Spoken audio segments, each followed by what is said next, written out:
கர்த்தருடைய பரிசுத்த நாமம் மகிமைப்படுவதாக.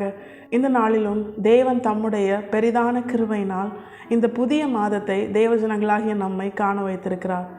தேவன் நமக்கு ஜீவனை தந்ததும் அல்லாமல் தயை பாராட்டினதினால் மட்டுமே இந்த புதிய மாதத்தை தேவஜனங்களாகிய நம்மால் காண முடிந்தது.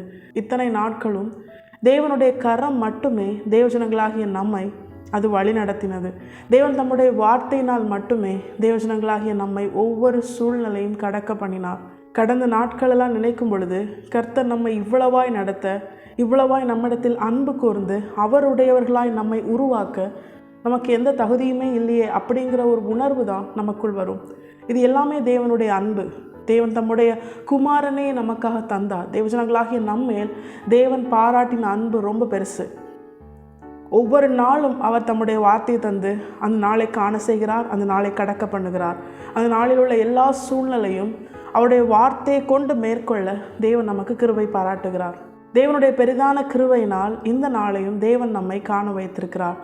அவர் வந்து நம்மை அழைத்து செல்லும் வரைக்கும் இனி உள்ள நாட்கள் எல்லாமே நன்மையாகவும் சமாதானமாகவும், அது கர்த்தர் நாமம் மகிமைப்படும்படியாகவும், கர்த்தர் நம்மை அவருடைய சாட்சிகளாய் நிறுத்த ஒவ்வொரு நாளும் ஒவ்வொரு நிமிடமும் தம்முடைய வார்த்தையை தந்து தேவஜனங்களாகிய நம்மை உருவாக்குகிறார்.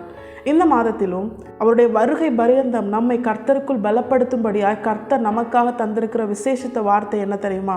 எசேக்கியேல் தீர்க்கதரிசன புஸ்தகம் அதனுடைய 16வது அதிகாரம் அதனுடைய 8வது வசனம். நான் உன் அருகே கடந்து போன போது உன்னை பார்த்தேன். இதோ உன் காலம் பருவ காலமாயிருந்தது. அப்பொழுது என் வஸ்திரத்தை உன்மேல் விரித்து உன் நிர்வாணத்தை மூடி உனக்கு ஆணையிட்டு கொடுத்து உன்னோடு உடன்படிக்கை பண்ணினேன் என்று கர்த்தராகிய ஆண்டவர் சொல்லுகிறார். இவ்விதமாய் நீ என்னுடையவளானாய். கர்த்தருடைய பரிசுத்த நாமம் மகிமைப்படுவதாக. இந்த வசனத்தின் கடைசி பகுதியை தான் தேவன் நம்மை அவருக்குள் பலப்படுத்தும்படியாய் நமக்கு தந்திருக்கிற வாக்கு தத்தம். இவ்விதமாய் நீ என்னுடையவளானாய். தேவஜனங்களாகிய நம்மை கர்த்தருடையவர்களாய் அவருடையவர்களாய் தேவன் மாற்றி இருக்கிறார். இதை ஒரு விசை கூட தேவஜனங்களாகிய நமக்கு அவர் நினைப்பூட்டுகிறார். அவர் சில காரியங்களை, அவருடைய வார்த்தைகளை, அவர் நமக்கு செய்தவைகளை, செய்ய போகிறவைகளை, நம்மை குறித்து அவர் வைத்திருக்கிற திட்டங்களை, இதை எல்லாமே தேவன் நமக்கு நினைப்பூட்டிதான் இந்த நிமிடம் வரைக்கும் நம்முடைய ஜீவனை எந்த விதத்திலும் சேதப்படாதபடிக்கு நம்முடைய தீபத்தை அவர் எரிய பண்ணுகிறார். நியாயத்திற்கு ஜெயம் கிடைக்கும் வரைக்கும் அவர் என்ன பண்ண மாட்டார்? நெறிந்த நாளை முறிக்காத தேவன், மங்கி எரிகிற திரியை அணைக்காத தேவன். நம்முடைய வாழ்க்கையிலும் அநேக சூழ்நிலைகளில் நம்முடைய திரி அணைந்து போகாமல், நாம் முறிந்து போகாமல் இன்றும் கர்த்தருக்காக நிற்க என்ன காரணம்? தேவன் தம்முடைய வார்த்தையை தந்து நம்மை பலப்படுத்தினதினால்தான். இந்த நாளிலும் மீண்டும் ஒரு விசை நம்முடைய ஜீவன் அவருக்குள் உயிர்ப்பிக்கப்படும்படியாய், அவருக்காக இன்னும் நாம் பக்தி வைராக்கியமாய் வாழும்படியாய் கர்த்தர் நமக்கு காண்பித்து தருகிற அவருடைய வார்த்தை என்ன தெரியுமா? நாம் தேவனுடையவர்களாய் மாற்றப்பட்டிருக்கிறோம். இவ்விதமாய் நீ என்னுடையவளானாய். நாம் அவருடையவர்களாக மாற்றப்பட்டிருக்கிறோம். தேவனுடைய ஜனமே, உனக்கு ஒப்பானவன் யார் என்று சொல்லி தேவன் தம்முடைய வார்த்தையிலே மோசேயை கொண்டு இஸ்ரவேல் ஜனங்களை குறித்து அவர் எழுதி வைத்திருக்கிறதை நம்மால் பார்க்க முடியும். அது எல்லாமே நமக்கும் இயேசு கிறிஸ்துவுக்குள்ளாய் ஆம் என்றும் ஆமென் என்றும் அவர் நிச்சயித்து தந்திருக்கிறார். நமக்கு ஒப்பாய் இந்த உலகத்தில் வேறு எதுவுமே கிடையாது. அவ்வளோ விசேஷித்தவர்களாய் தேவன் நம்மை உருவாக்கி இருக்கிறார். தேவன் தம்முடைய சொந்த குமாரனை தந்தார். இயேசு கிறிஸ்து தம்முடைய சொந்த ஜீவனை தந்தார். இந்த உலகம் முழுவதும் நான் உனக்கு தருகிறேன், என்னை பணிந்துகொள் என்று சொல்லி பிசாசானவன் நம்முடைய ஆண்டவராக இயேசு கிறிஸ்துவை சோதிக்கும்படியாய் வந்த பொழுது அவர் அதை ஏற்றுக்கொள்ளவில்லை. எதற்காக தெரியுமா? நம்மை அவருடையவர்களாய் மாற்றுவதே பிதாவின் நோக்கம். நம்மை பிதாவின் பிள்ளைகளாய் மாற்றுவதே, அவருடையவர்களாய் மாற்றுவதே தேவனுடைய திட்டம். அதற்காகவே அவர் அனுப்பப்பட்டார். நானாக வரவில்லை, என் பிதாவே என்னை அனுப்பினார் என்று சொல்லி இயேசு கிறிஸ்து தன்னை குறித்து சொல்வதை நம்மால் பார்க்க முடியும். நம்மை அவருடையவர்களாய் மாற்றும்படியாகத்தான் அவர் தம்முடைய சொந்த குமாரனை நமக்காக தந்தார். ரோமர் 8 அதை தான் பார்க்கிறோம். அநேக சகோதரருக்குள்ளே இயேசு கிறிஸ்து முதற் பேரானவராய் அவருடைய சாயலுக்கு ஒப்பாய் தேவஜனங்களாகிய நானும் நீங்களும் மாறும்படியாய் நம்மை அழைத்து, நம்மை முன்குறித்து அழைத்து, நம்மை நீதிமான்களாக்கி நம்மிலே அவர் மகிமைப்பட போகிறார். நம்மை அவர் மகிமைப்படுத்த போகிறார். தேவஜனங்களாகிய நாம் விசேஷித்தவர்கள். எந்த காரணத்திற்காக நம்ம சோர்ந்து போகக்கூடாது. உலக காரியங்கள், உலகத்தில் வருகிற நெருக்கங்கள், தேவைகள், பலவீனங்கள், இல்லாமைகள், எல்லா துன்பப்படுத்தப்படுகிற அப்படிப்பட்ட ஒரு பொல்லாத நிலைகள், இது எல்லாமே பிசாசு நம்மை சோர்வடைய பண்ணுவதற்காக கொண்டு வரான். நம்ம என்ன பண்ணக்கூடாது?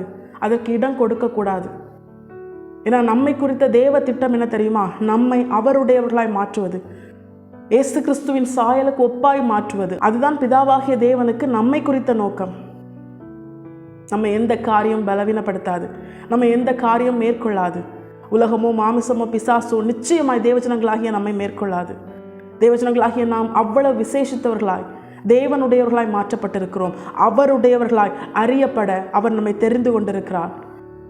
நம்மிலே அவர் நிச்சயமாய் மகிமைப்படுவார்.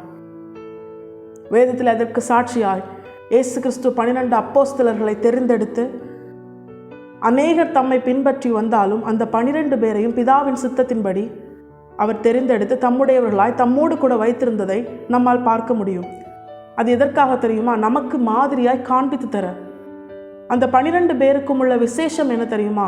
தேவன் தம்முடையவர்களாய் அவர்களை விசேஷித்தவர்களாய் தெரிந்து கொண்டது நிமித்தம் நம்முடைய ஆண்டவராக இயேசு கிறிஸ்து தம்மோடு கூட இருந்த மற்ற ஜனங்களோடு பேசுவதை பார்க்கிலும் இந்த 12 பேரோடு கூட தான் அதிகமாய் பேசுவார். மற்ற ஜனங்களோடு அவர் உவமைகளாய் பேசினாரே, ஆனால் இந்த 12 சீஷர்களோடு அந்த உவமையை என்ன பண்ணுவார்? அவர் தெளிவாய் அவர்களுக்கு கற்றுக் கொடுப்பார். அவர்களை விசேஷித்தவர்களாய் வைத்திருந்தார். என்னை காட்டிலும் அதிகமான அற்புதங்களை அவர்கள் செய்வார்கள் என்று சொல்லி அவர்களை குறித்து அவர் சொல்லுகிறார். இது எதை உணர்த்துகிறது தெரியுமா? தம்மோடு கூட இருந்து தம்முடையவர்களாய் அவர் தெரிந்து கொண்டவர்களை உயர்த்தி அவர் மகிமைப்பட போகிறார். அதை உணர்த்துகிறது. அவர்களை உயர்த்த போவதை உணர்த்துகிறது. விசேஷித்தவர்களாய் அவருடையவர்களாய் தெரிந்து கொண்ட அந்த 12 அப்போஸ்தலர்களையும் அவர்களோடு தேவன் பேசுகிறார், அவர்களை உயர்த்துகிறார். அது மாத்திரமல்ல, யோவான் 14வது அதிகாரத்தில் நம்ம பார்க்கிறோம், அவர்களுக்காக ஆயத்தம் பண்ணின ஸ்தலத்திலே நான் வந்து உங்களை அழைத்துச் செல்வேன் என்றும் அவர்களுக்கு வாக்களிக்கிறார். இன்னும் அநேக ஆசீர்வாதங்கள் தேவனுடையவர்களாய் தெரிந்தெடுக்கப்பட்டவர்களுக்கு வேதத்திலே சொல்லப்பட்டிருந்தாலும் இந்த 3 காரியமும் பிரதானமாக இருக்கிறது. நம்முடைய ஆண்டவராக இயேசு கிறிஸ்து தம்மோடு கூட இருக்கும்படியாய் தம்முடையவர்களாய் அவர் தெரிந்து கொண்ட அந்த 12 அப்போஸ்தலர்களோடு அவர் அதிகமாய் பேசினார். அதை நம்மால் வேதத்திலே பார்க்க முடியும். நம்முடைய வாழ்க்கையிலும் இந்த மேன்மையை நாம் பெற்றிருக்க வேண்டும். நாம் தேவனுடையவர்களாய் தெரிந்து கொள்ளப்பட்டிருக்கிறோம். அவருடைய விசேஷித்த ஜனமாய், அவருடையவர்களாய், உலகத்தினுடையவர்கள் அல்ல, மாம்சத்திற்குரியவர்கள் அல்ல, பிசாசிற்குரிய கிரியைகளை வெளிப்படுத்தும்படியாய் அல்ல. தேவன் நம்மை அசுத்தத்திற்கு அல்ல, பரிசுத்தத்திற்கே தெரிந்து கொண்டிருக்கிறார். அப்படி தேவனால் தெரிந்து கொள்ளப்பட்ட நம்முடைய வாழ்க்கையில் தேவன் நம்மோடு கூட பேசுகிற அந்த அனுபவம் தான் அவர் நமக்கு ஆசீர்வாதமாய், முதலாம் ஆசீர்வாதமாய் அவர் நமக்கு வெளிப்படுத்துகிற காரியம். தேவனால் தெரிந்து கொள்ளப்பட்ட அப்போஸ்தலர்களோடு அவர் அதிகமாய் பேசினார். அது நிமித்தம் மற்ற ஜனங்களை பார்க்கிலும், மற்ற யூத ஜனங்களை பார்க்கிலும், ஞானத்தில் சிறந்தவர்களை பார்க்கிலும், ஐஸ்வர்யத்தில் பெரியவர்களை பார்க்கிலும் இந்த 12 பேரும் இயேசுவோடு கூட இருக்கும்படியாய் தம்முடையவர்களாய் அவர் தெரிந்து கொண்ட இந்த 12 பேரும் விசேஷித்தவர்களாய் மற்றவர்களுக்கு முன்பாக காணப்பட்டார்கள். தேவனுடைய பார்வையிலும் அப்படிதான் காணப்பட்டார்கள். தேவஜனங்களாகிய நம்மோடு கூட தேவன் பேசுகிற அனுபவம் இருக்கு தெரியுமா? இது எல்லா அனுபவத்தை காட்டிலும் மேலானது.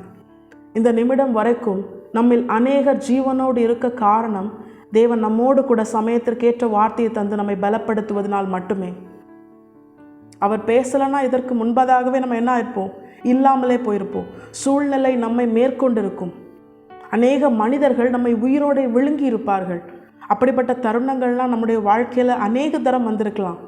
ஆனால் இன்றும் கர்த்தருக்காக, கர்த்தருடைய சாட்சியாய், அவருடையவர்கள் என்று அழைக்கப்படும்படியாய் நாம் நிற்க காரணம் கர்த்தர் நம்மோடு கூட ஜீவனுள்ள வார்த்தையை கொண்டு அவர் பேசுவதால் மட்டுமே. நமக்குரிய வாக்கு தத்தத்தை, நமக்குரிய எதிர்காலத்தை குறித்து, நம்மை குறித்த தேவ திட்டத்தை குறித்து தேவன் நம்மோடு கூட பேசுவதால் மட்டுமே. நாம் தேவனுடையவர்களாய் தெரிந்து கொள்ளப்பட்டதினால், அவருடையவர்களாய் நாம் மாற்றப்பட்டதினால் நாம் பெற்றுக்கொள்ளுகிற முதலாம் ஆசீர்வாதம் தேவன் நம்மோடு கூட பேசுவது தான். அவர் நம்மோடு கூட பேசி கொண்டிருக்கிற அந்த அனுபவம். இரண்டாவது என்ன தெரியுமா? அவர் நம்மை உயர்த்தி அவர் மகிமைப்படுகிறார். சீஷர்களை குறித்து சொல்லும் பொழுது, நான் செய்ததையும் செய்வார்கள், என்னை காட்டிலும் மேலான கிரியைகளையும் அவர்கள் செய்வார்கள் என்று சொல்லுகிறார். எந்த ஒரு குருவுமே இப்படி சொன்னதான் இந்த உலகத்தில் கிடையாது. தன்னுடைய சீஷன் தன்னை காட்டிலும் மேலான கிரியைகளை செய்வான் என்று சொல்லி யாருமே மனசார சொல்ல மாட்டாங்க. ஆனால் அவர் மனுஷன் அல்ல. அவர் தேவனாய் இருந்ததினால், தம்முடையவர்களை தன்னுடைய ஜீவனை காட்டிலும் அதிகமாய் நேசித்ததினால், தன்னுடையவர்களை உயர்த்தி அவர் மகிமைப்பட அவர் விரும்பினதினால் அவர் என்ன சொல்றாரு? நான் செய்த கிரியைகளையும் செய்வார்கள், என்னை காட்டிலும் அதிகமான கிரியைகளையும் செய்வார்கள் என்று சொல்றார். தேவாலயத்தின் வாசல்ல நடக்க முடியாமல் ஒரு முடவன் இருந்த பொழுது பேதுரும் யோவானும், வெள்ளியும் பொன்னும் எங்களிடத்தில் இல்லை, நசரேயனாகிய இயேசு கிறிஸ்துவின் நாமத்தில் எழுந்து நட என்று சொல்லும் பொழுது அவன் எழுந்து நடந்தான். இந்த காரியங்களெல்லாம் எதை உணர்த்துகிறது தெரியுமா? தம்மோடு கூட இருக்கும்படியாய் தம்முடையவர்களாய் தேவன் தெரிந்து கொண்டவர்களை உயர்த்தி அவர் மகிமைப்படுகிறார். தேவஜனங்களாகிய நம்முடைய வாழ்க்கையில் வெளிப்பட போகிற அற்புதங்கள், தேவன் செய்ய போகிற கிரியைகள், தேவனுக்காக தேவன் நம்மை கொண்டு நடப்பிக்க போகிற காரியங்கள், இவை அனைத்தும் நம்மை உயர்த்தி நம்முடைய தேவன் நம்மிலே மகிமைப்படும்படியாய் நம்முடைய தேவன் நமக்கு பாராட்டுகிற கிருபை. இதுதான் அவர் நம்மை அவருடையவர்களாய் தெரிந்து கொண்டதற்கான இரண்டாம் ஆசீர்வாதம். மூன்றாவது, பிரதானமாய் தேவன் நமக்கு காண்பித்து தருகிறது என்ன தெரியுமா? தேவன் நம்மை அவருடையவர்களாய் தெரிந்து கொண்டது நிமித்தம் நமக்கென ஒரு ஸ்தலத்தை அவர் வாசம் பண்ணுகிற அவருடைய ஸ்தலமாகிய பரலோக ராஜ்யத்திலே அவர் உருவாக்குகிறார். அந்த ஸ்தலத்தை ஆயத்தம் பண்ணி முடித்த பிற்பாடு அவர் வந்து நம்மை அழைத்து செல்வார். அவர் சொன்னால் அதை செய்து முடிப்பார். அவர் வசனித்தால் அதை நிச்சயம் நிறைவேற்றுவார். பொய் சொல்ல அவர் மனுஷன் அல்ல, மனம் மாற மனுபுத்திரனும் அல்ல. தேவஜனங்களாகிய நம்மை அவர் விசேஷித்தவர்களாய் நிறுத்துகிறார். அவர் வந்து நம்மை அழைத்து செல்வார். நம்மை அவருடையவர்களாய் தெரிந்து கொண்டது நிமித்தம், நம்மை தேவனுடையவர்களாய் அவர் தெரிந்து கொண்டது நிமித்தம், அவருடையவர்களாய் நம்மை மாற்றியது நிமித்தம், அவருடைய நித்திய ராஜ்யத்தில் நம்மை கொண்டு சேர்ப்பேன் என்று சொல்லி அவர் வாக்களித்திருக்கிறார். தம்முடையவர்களை, தன்னுடைய 12 சீஷர்களை அவர் அப்படிதான் பலப்படுத்துகிறார்.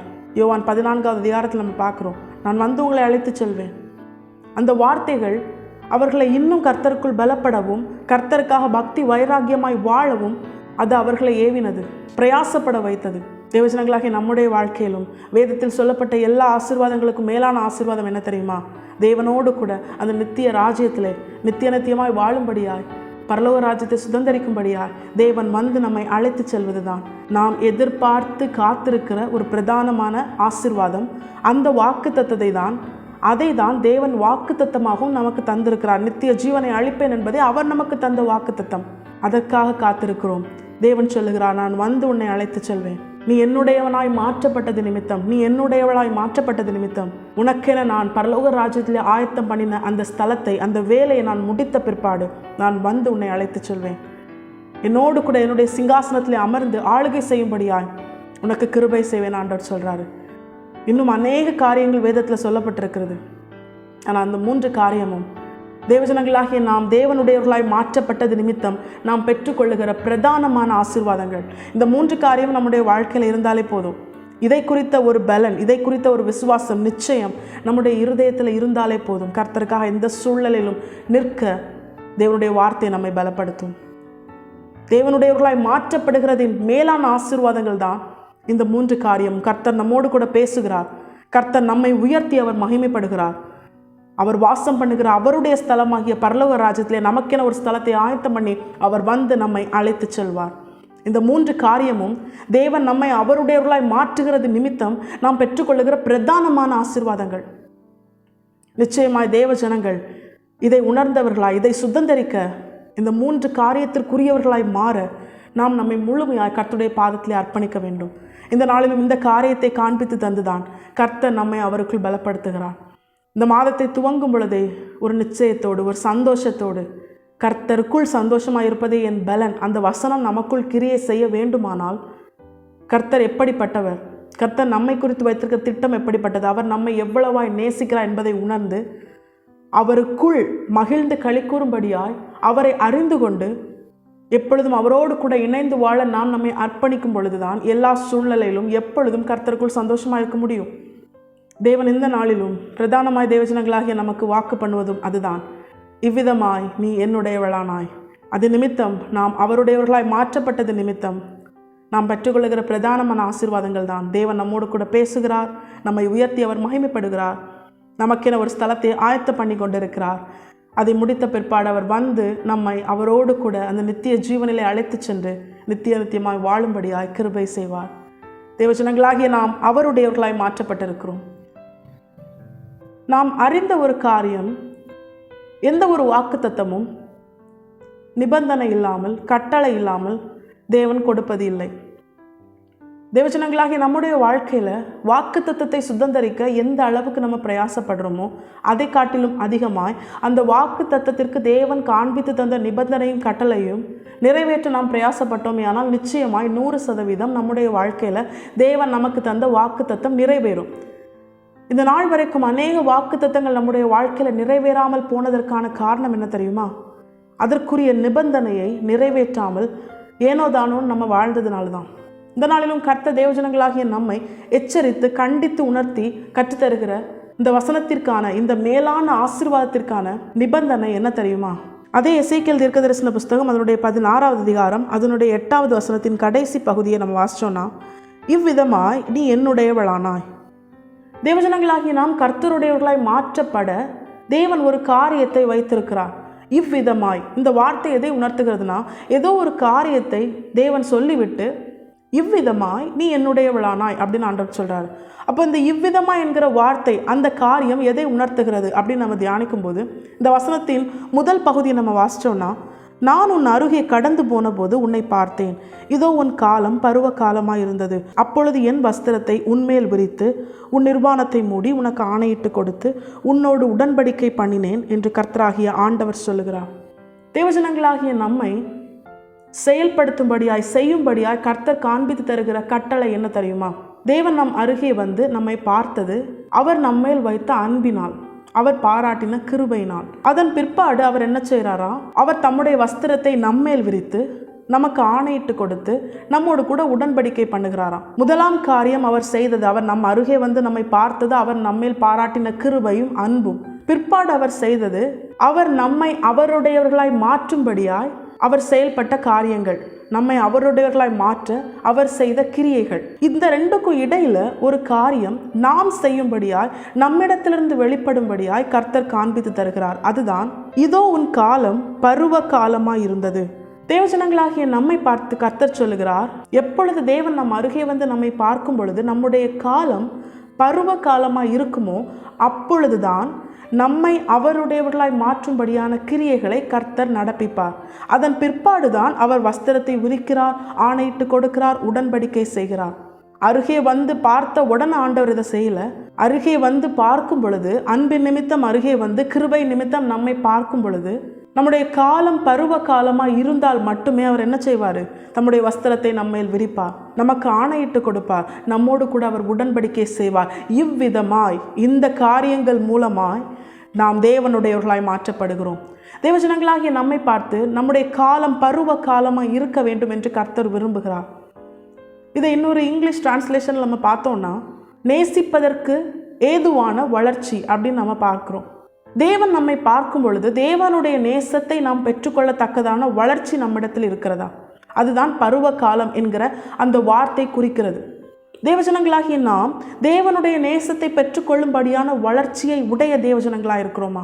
பவுல் தன்னுடைய நிருபத்தில் எழுதும்போது கூட அப்படிதான் சொல்றாரு.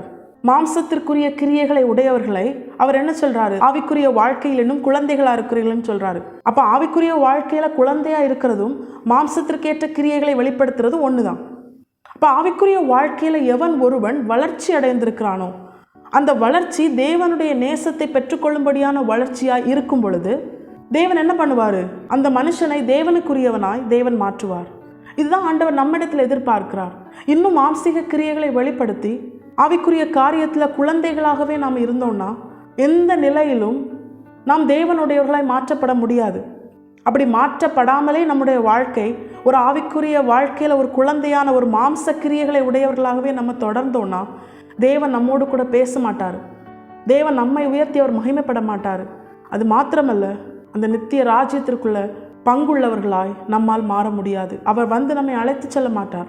தேவன் நம்மிடத்தில் இந்த நாளிலும் மீண்டும் ஒரு விசை நம்மை அவர் இழந்து போக விரும்பாததுனால மீண்டும் ஒரு விசை அவர் நமக்கு எச்சரித்து உணர்த்துகிறார், நமக்கு தருணம் தருகிறார். தேவஜனங்களாகிய நாம் தேவனுடைய அன்பை பெற்றுக்கொள்ளும் வளர்ச்சியை நம்முடைய வாழ்க்கையில வெளிப்படுத்துகிறோமா? வளர்ந்திருக்கிறோமா? ஆவிக்குரிய வாழ்க்கையில வளர்ந்திருக்கிறோமா? இந்த நாளில் கர்த்தர் நம்மோடு கூட பேசுகிறதை உணர்ந்து நம்மை நாமே நிதானித்தறிவோம். நம்மை நாமே நிதானித்தறிந்தால் நாம் நியாயம் தீர்க்கப்படுவதில்லை. தேவஜனங்களாகிய நாம் இந்த காரியத்தை இந்த கடைசி நாட்களில் ஏனோ தானோன்னு விடாம, ஆண்டவருடைய வருகை மிகவும் சமீபமாக இருக்கிறது. உலகத்தில் உள்ள எல்லா காரியங்கள், இயற்கை, அரசியல் சகலமும் தேவனுடைய வருகையை அது நிரூபித்து கொண்டிருக்கிறது. இவைகள் எல்லாம் நடக்கும் பொழுது உங்கள் இருதயம் கலங்காது இருப்பதாக அப்படின்னு ஆண்டவர் சொல்றாரு. யாருடைய இருதயம் கலங்காது தெரியுமா? யார் அவருடைய வருகைக்காக ஆயத்தத்தோடு எதிர்பார்த்து கொண்டிருக்கிறார்களோ, அவருடையவர்களாய் பரிசுத்த ஆவியானவரால் உருவாக்கப்பட்டு கொண்டிருக்கிறார்களோ அவர்களுக்கு தான் பயம் இருக்காது. தேவஜனங்களாகிய நம்மை பார்த்து கர்த்தர் சொல்லுகிறார், உன்னை என்னுடையவனாய் மாற்ற நான் ஆயத்தமாயிருக்கிறேன். உன்னுடைய ஆவிக்குரிய வாழ்க்கையில் என்னுடைய நேசத்தை பெற்றுக்கொள்ளும் வளர்ச்சியை வெளிப்படுத்த நீ ஆயத்தமாக இருக்கிறாயா? ஆண்டவர் கேட்கிறார். தேவஜனங்களாகிய நாம் இந்த நாளிலும் இதை உணர்ந்தவர்களாய் நம்மை நாமே தேவனுடைய பாதத்திலே வளர்வதற்கு ஏதுவான ஒரு வளர்ச்சியை, தேவனுடைய அன்பை பெற்றுக்கொள்ள ஏதுவான வளர்ச்சியை வெளிப்படுத்த பரிபூர்ணமாய் நம்மை தேவனுடைய பாதத்தில் அர்ப்பணிப்போம். ஆவிக்குரிய வாழ்க்கையில் வளர்ச்சி, தேவனுக்கு முன்பாக தேவனுடைய அன்பை பெற்றுக்கொள்ளும்படியான வளர்ச்சி அப்படின்னா என்ன அப்படின்னு முதலாவது நாம் தெரிந்து கொண்டிருந்தால் மட்டுமே நம்ம இடத்துல அது இருக்குதா இல்லையா அப்படின்னு சொல்லி கரெக்டாக நம்மளால் என்ன பண்ண முடியும்? நிதானிக்க முடியும். வேதம் எல்லாவற்றுக்கான பதிலையும் தெளிவாய் நமக்கு கற்றுத்தருகிறது.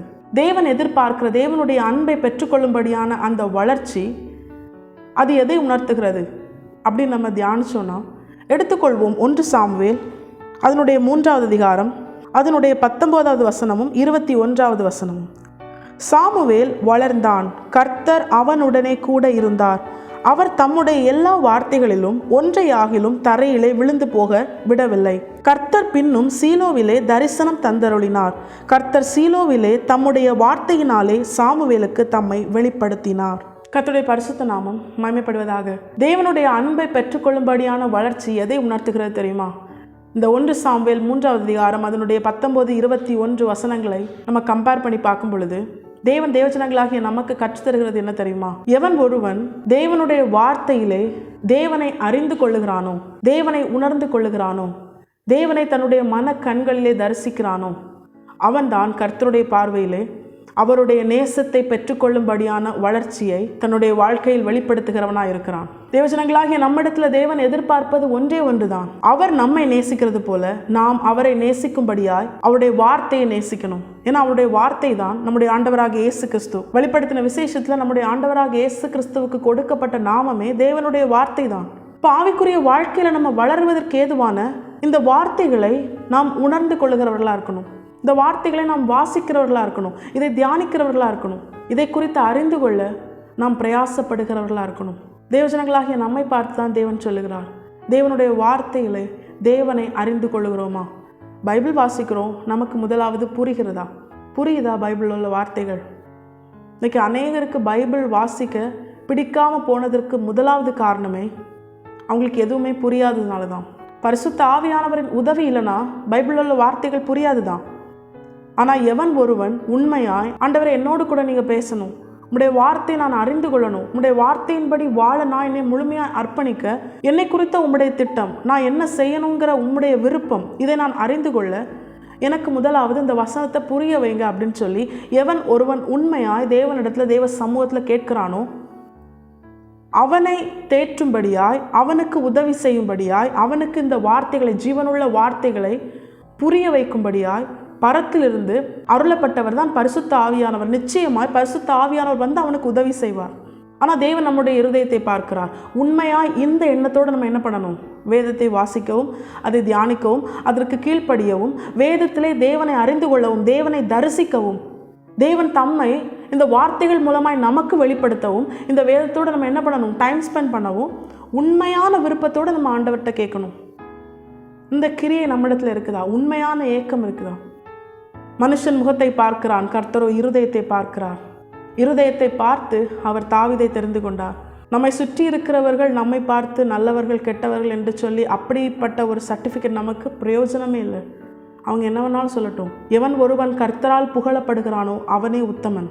தேவன் நம்முடைய இருதயத்தை பார்க்கும் பொழுது உண்மையாகவே என்னுடைய பிள்ளை வந்து என்னை வார்த்தையிலே தரிசிக்க விரும்புகிறான் அப்படின்னு அவர் பார்த்து என்ன பண்ணணும்? பரிசுத்த ஆவியானவரை நமக்கு தந்து, பரிசுத்த ஆவியானவர் மூலமாக நம்ம என்ன பண்ணணும்?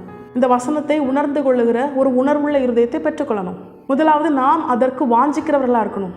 இங்கே சாமுவேலை குறித்து இந்த அதிகாரம் நம்ம எல்லாருக்குமே தெரியும். சாமுவேலை தேவன் வந்து 4 முறை கூப்பிடும் பொழுதும் முதல் 3 முறை சாமுவேல் என்ன நினச்சிருவார்? ஏலி தான் தன்னை கூப்பிட்டாருன்னு சொல்லி ஏலிக்கிட்ட போய் என்ன பண்ணுவார்? கேட்பார். இதோ இருக்கிறேன், என்னை கூப்பிட்டீரே அப்படின்னு சொல்லும் பொழுது ஏலி சொல்வார், இல்லை நான் உன்னை கூப்பிடல, நீ போய் படுத்துக்கொள் அப்படின்னு சொல்லும் பொழுது அந்த முதல் 3 முறையும் அவர் சத்தம் கேட்ட உடனே ஏலிக்கிட்ட போய் அவர் கேட்பார். தேவன் இந்த கிரியைகளெல்லாம் பார்க்கிறார். முதல் விசை போனார், அவர் இல்லைன்னு சொல்லிட்டார். 2ஆம் விசை போனார், அவர் இல்லைன்னு சொல்லிட்டாரு. ஒருவேளை 3ஆம் விசை சத்தம் கேட்கும் பொழுது இப்போமா அவர் கூப்பிட்டுருக்க மாட்டாருன்னு சொல்லி ஒரு கீழ்ப்படியாமையின் சுபாவத்தை சாமுவேல் வெளிப்படுத்தியிருந்தார். நிச்சயமாக கர்த்தாவே சொல்லும் அடியேன் கேட்கிறேன் அப்படின்னு தேவனை நோக்கி கேட்கும்படியான ஒரு வார்த்தைகளை ஏலியால சாமுவேலுக்கு கற்றுக் கொடுத்திருக்க முடியாது.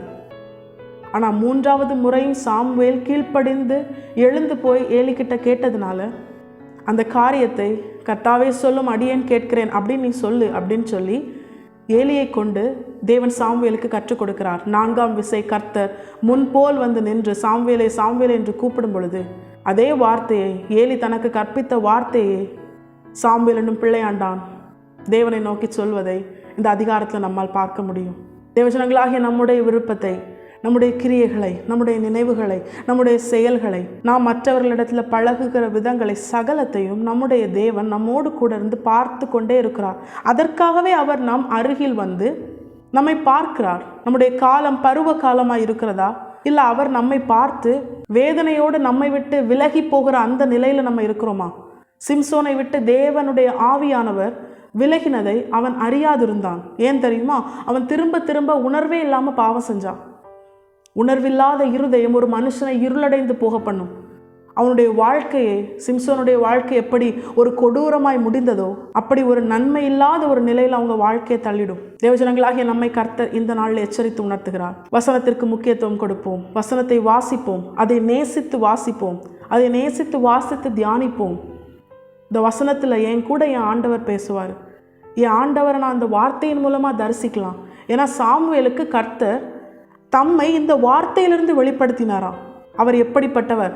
அவர் சர்வ வல்லமை உள்ள தேவன். அவர் எல்ஷடாய், சர்வ வல்லமை உள்ள தேவனாய் தன்னை ஆபிரகாமுக்கு காண்பித்தாரே, ஆனால் அதை நமக்கும் எழுதி கொடுத்திருக்கிறார். நம்முடைய வாழ்க்கையிலும் அவர் எல்ஷடாய், சர்வ வல்லமை உள்ள தேவனாய் அவர் வெளிப்பட ஆயத்தமாக இருக்கிறார். இல்லாதவைகளை இருக்கிறவைகளைப் போல வரவழைக்க அவர் ஆயத்தமாக இருக்கிறார். அதை சுதந்தரிக்க, அந்த வார்த்தையிலே தேவனை தரிசிக்க நாம் ஆயத்தமாக இருக்கிறோமா? எல்லா சூழ்நிலையிலும் தாவீது தன்னுடைய வாழ்க்கையில் கர்த்தருக்குள் தன்னை திடப்படுத்தவும், கர்த்தருக்குள் தன்னை பலப்படுத்தவும், கர்த்தருக்குள் எல்லா சூழ்நிலையும் எதிர்கொண்டு முன்னேறி செல்லவும் தாவீதிற்கு கிடைத்த பலன் எதனால் தெரியுமா? கர்த்தருடைய வார்த்தையினால். நீர் உமது அடியானை நம்ப பண்ணின வார்த்தையை நினைத்தருளும், அதுவே என் சிறுமையில் எனக்கு ஆறுதல்னு சொல்றாரு. மனுஷ வார்த்தைகள் அல்ல, சூழ்நிலையினால் ஏற்படுகிற காரியங்கள் அல்ல. தாவீதை அவனுக்கென தேவன் குறித்த சிங்காசனத்தில் அமர்த்தும் வரைக்கும் அவனுடைய வாழ்க்கையில் வந்த எல்லா பிரச்சனைக்கான ஆறுதல் என்ன தெரியுமா? தேவன் தாவீதுக்கு கொடுத்த வார்த்தை. தேவஜனங்களாகிய நம்மிடத்திலும் கர்த்தர் எதிர்பார்ப்பது அதுதான். கர்த்தருடைய வார்த்தையை நமக்கு எல்லாமுமா இருக்கட்டும். அதனால தான் மோசையை கொண்டும் ஆண்டவர் சொன்ன வார்த்தையை பிற்பாடு புதிய ஏற்பாட்டிலே இயேசு கிறிஸ்துவை கொண்டும் மீண்டும் ஒரு விசை தேவன் அதை நமக்கு எழுதி கொடுத்திருக்கிறார். அதுதான் மனுஷன் அப்பத்தினால் மாத்திரமல்ல, தேவனுடைய வாயிலிருந்து புறப்படுகிற ஒவ்வொரு வார்த்தையினாலும் பிழைப்பான் என்கிற அந்த வசனம். எல்லா சூழ்நிலையும் நம்மை பிழைப்பூட்டுகிற வசனம். தேவன் தம்முடைய வார்த்தையை அனுப்பி நம்மை குணமாக்குகிறாரா? சங்கீதம் 107:20 நம்ம பார்க்கிறோம். தம்முடைய வார்த்தையை அனுப்பி நம்மை குணமாக்கி நம்மை அழிவுக்கு தப்புவிக்கிறாராம். அவருடைய வசனம் விலையேற பெற்றது. அது 7 முறை புடமிடப்பட்ட சுத்த வெள்ளிக்கொப்பானது. தேவஜனங்களாகிய நம்மை அவருடையவர்களாய் மாற்ற, தேவனுடையவர்களாய், தேவன் நம்மோடு கூட பேச, நம்மை உயர்த்தி அவர் மகிமைப்பட, அந்த பரலோக ராஜ்யத்தில் நமக்கென தேவன் ஆயத்தம் பண்ணின ஸ்தலத்தில் நம்மை கொண்டு போய் சேர்க்க, நாம் தேவனுடையவர்களாய் மாற்றப்பட இந்த வசனமே நம்மை உருவாக்கும், நம்மை தேவனுடையவர்களாய் மாற்றும். தேவனுடைய வார்த்தையை விருப்பத்தோடு வாசிப்போம், விருப்பத்தோடு தியானிப்போம். தேவ சமூகத்தில் அமர்ந்திருந்து புரியாட்டாலும் தேவனுடைய வார்த்தையை தேவனுடைய ஆவியானவர் நமக்கு புரிய வைக்க ஆயத்தமாக இருக்கிறார். அவரிடத்தில் கேட்டு உண்மையான விருப்பத்தோடு, மற்றவர்களை பார்க்கிலும் நான் ஞானவான் என்று காண்பித்து கொள்ள அல்ல, இல்லை ஒரு எக்ஸாம் எழுதவோ இல்லை வேற ஏதோ காரியத்திற்காக அல்ல, உண்மையாய் தேவனை நான் தேவனுடைய வார்த்தையில் தரிசிக்கணும். என்னுடைய மன கண்கள் அது திறக்கப்பட்டதாய், உணர்வுள்ள இருதயம் உடையவனாய், என்னை குறித்த என்னுடைய தேவனுடைய விருப்பம், என்னை குறித்த என் தேவனுடைய சித்தம், நான் என்ன செய்ய வேண்டும் என்று அவர் விரும்புகிறார், என்னுடைய எதிர்காலம் எப்படி இருக்க வேண்டும் என்று அவர் திட்டம் பண்ணி வைத்திருக்கிறார். இவை அனைத்தையும் வேதத்திலிருந்து நம்மோடு கூட பேச தேவன் ஆயத்தமாக இருக்கிறார். அதை கேட்க நாம் ஆயத்தமாக இருக்கிறோமா? தேவ சமூகத்தில் அமர்ந்திருந்து அவருடைய வார்த்தையை வாசித்து தியானித்து முழுமையாய் எல்லா பாவ கிரியைகளிலும் இருந்து நாம் நம்மை விலக்கி காத்துக்கொள்ள, உண்மையாய் அவைகளை சீ என்று வெறுத்து உதறி தள்ளிவிட்டு, உலகம், மாமிசம், பிசாசு இப்படிப்பட்ட காரியங்களுக்கு இடம் கொடுக்காமல், கர்த்தரே என்னுடைய வாழ்க்கையில் எனக்கு எல்லாம், கர்த்தருடைய வார்த்தை எனக்கு எல்லாம் என்று சொல்லி தேவனை நேசித்து தேவனுடையவனாய் மாற நாம் நம்மை முழுமையாய் அர்ப்பணிக்கும் பொழுதுதான் கர்த்தர் தம்முடைய வார்த்தையிலிருந்து தம்மை நமக்கு வெளிப்படுத்துவார்.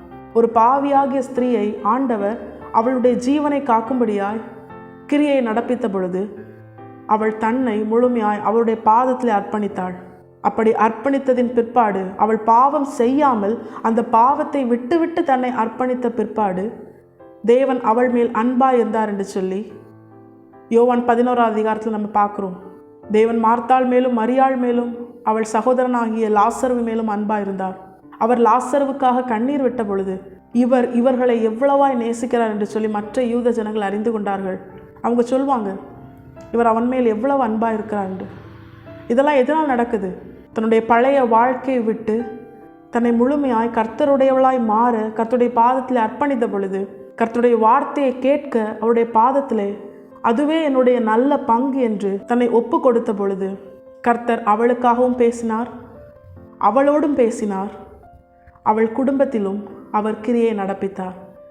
நம்முடைய வாழ்க்கையிலும் தேவன் நம்மோடு பேச, நமக்காக பேச, நம்முடைய குடும்பத்திலே அவர் கிரியை நடப்பிக்க இன்னும் வேதத்தில் அநேக காரியங்கள், மகிமையான காரியங்கள் சொல்லப்பட்டிருக்கிறது. இவை அனைத்தும், இந்த ஆசீர்வாதங்கள் அனைத்தும் நாம் சுதந்திரிக்க நாம் தேவனுடையவர்களாய் மாற்றப்பட வேண்டும். அப்படி மாற்றப்பட்டால் தான் நம்மால் அந்த நித்திய ராஜ்யத்தை சுதந்திரிக்க முடியும், நித்திய ஜீவனுக்குள் பிரவேசிக்க முடியும், நித்தியமாய் கர்த்தரோடு கூட மகிழ்ந்து வாழ முடியும். அந்த மேலான மகிமையான வாழ்க்கையை பெற்றுக்கொள்ள வசனத்திலே நாம் தேவனை தரிசிக்கிற அந்த ஆவிக்குரிய வளர்ச்சியை அடையும்படியாய் நாம் நம்மை முழுமையாய் அர்ப்பணிப்போம். அதற்காகவே நம்முடைய இருதயம் வாஞ்சிக்கட்டும். தேவனை தேவனுடைய வார்த்தையில் தரிசிக்க நம்முடைய இருதயம் ஏங்கட்டும். அந்த வளர்ச்சி எதை உணர்த்துகிறது தெரியுமா? தேவனுடைய நேசத்தை பெற்றுக்கொள்ள நாம் தகுதியுள்ளவர்களாய் வளர்ந்து விட்டோம், நம்முடைய ஆவிக்குரிய வாழ்க்கை வளர்கிறது அப்படிங்கிறத காண்பிக்குது. இன்னும் வேதத்தை தியானிக்க, இன்னும் வேதத்தில் அவர் நமக்கு வைத்திருக்கிற மறை பொருட்களை அறிந்து கொள்ள நாம் நம்மை முழுமையாய் அர்ப்பணிப்போம். வேதத்தில் சொல்லப்பட்டதை செய்ய அர்ப்பணிப்போம். வேதத்தில் சொல்லப்பட்டதை செய்தால் மட்டுமே தேவன் நம்மேல் பிரியமாயிருப்பார். அப்பொழுதுதான் அவர் தம்மை நமக்கு வெளிப்படுத்துவார். தன்னை அர்ப்பணித்த பொழுதுதான், உண்மையாய் தன்னை அர்ப்பணித்த பொழுதுதான் ரூத்தை போவாஸ் ஏற்றுக்கொண்டார். நாமும் நம்மை முழுமையாய் கர்த்தருடையவர்களாய் அவர் சொன்ன கட்டளைக்கு, அவருடைய நேசத்தை பெற்றுக்கொள்ளுகிற வளர்ச்சியை வெளிப்படுத்த தேவனுடைய வசனத்திலே தேவனை தரிசிக்க வேதத்தை வாசிப்போம், அதை தியானிப்போம், அதற்கு கீழ்ப்படிந்து வாழ முழுமையாய் இவை அனைத்தும் செய்ய நமக்கு உதவி செய்கிற பலனாகிய பரிசுத்த ஆவியானவரின் உதவியை பெற்றுக்கொள்ள நம்மை முழுமையாய் கர்த்தருடைய பாதத்திலே அர்ப்பணிப்போம். நிச்சயமாய் தேவன் நம் அருகே வருவது மாத்திரமல்ல, நம்மை பார்ப்பது மாத்திரமல்ல, நாம் அவருடைய நேசத்தை பெற்றுக்கொள்ளும்படியான வளர்ச்சியை நம்மிடத்திலிருந்து வெளிப்படுத்தும் பொழுது அவர் தம்முடைய வஸ்திரத்தை நம்மேல் விரித்து நமக்கு ஆணையிட்டு கொடுத்து நம்மோடு கூட உடன்படிக்கை செய்து இவ்விதமாய் நம்மை அவருடையவர்களாய் மாற்றுவது அதிக நிச்சயம். ஹல்லேலூயா. தேவஜனங்களாகிய நாம் இதை உணர்ந்தவர்களாய், தேவன் நம்மோடு கூட பேச, நம்மை உயர்த்தி அவர் மகிமைப்பட அவர் நமக்கென ஆயத்தம் பண்ணி வைத்திருக்கிற ஸ்தலத்திலே, பரலோக ராஜ்யத்திலே நம்மை கொண்டு போய் சேர்க்க, அவருடையவர்களாய் மாற்றப்பட, தேவனுடைய வார்த்தையிலே தேவனை தரிசிக்க நாம் நம்மை முழுமையாய், முழு இருதயத்தோடு, முழு பலத்தோடு கர்த்தருடைய பாதத்திலே அர்ப்பணிப்போம். நிச்சயமாய் கர்த்தர் நமக்கு உதவி செய்து இவ்விதமாய் நம்மை அவருடையவர்களாய் மாற்றி நம்மிலே அவர் மகிமைப்பட்டு நித்திய ராஜ்யத்திலே அவர் வந்து நம்மை அழைத்து சென்று நித்தியமாய் அவருடைய சிங்காசனத்திலே அவரோடு கூட அமர்ந்து ஆளுகை செய்ய வைப்பது அதிக நிச்சயம். இந்த மாதத்தில் மாத்திரமல்ல, அவருடைய வருகை பரியந்தம் இந்த வசனத்தின்படியே நம்மை அவருடையவர்கள் என்று மற்றவர்கள் அறிந்து கொள்ளும்படியாய் அடையாளப்படுத்தி, நான் உன்மேல் அன்பாயிருப்பதை அறிந்து கொள்ளும்படி செய்வேன் என்ற அந்த வசனத்தின்படியே தேவன் நம்மேல் அன்பாயிருப்பதை மற்றவர்கள் அறிந்து கொள்ளும்படியாய் நம் நிமித்தம் அநேகர் நம்முடைய ஆண்டவராக இயேசு கிறிஸ்துவை ஏற்றுக்கொண்டு அவருடையவர்களாய் மாற்றப்படும்படியாய் முழுமையாய் நாம் நம்மை கர்த்தருடைய பாதத்தில் விட்டுக் கொடுப்போம். கர்த்தர் தாமே இந்த வசனத்தை கேட்டு நாம் அனைவரையும் ஆசீர்வதித்து வழி நடத்துவாராக. கர்த்தருடைய பரிசுத்த நாமம் மட்டுமே மகிமைப்படுவதாக. மாராநாதா, இயேசு வருகிறார். ஆயத்தமாகவும் பிறரை ஆயத்தப்படுத்துவோம். ஆமென்.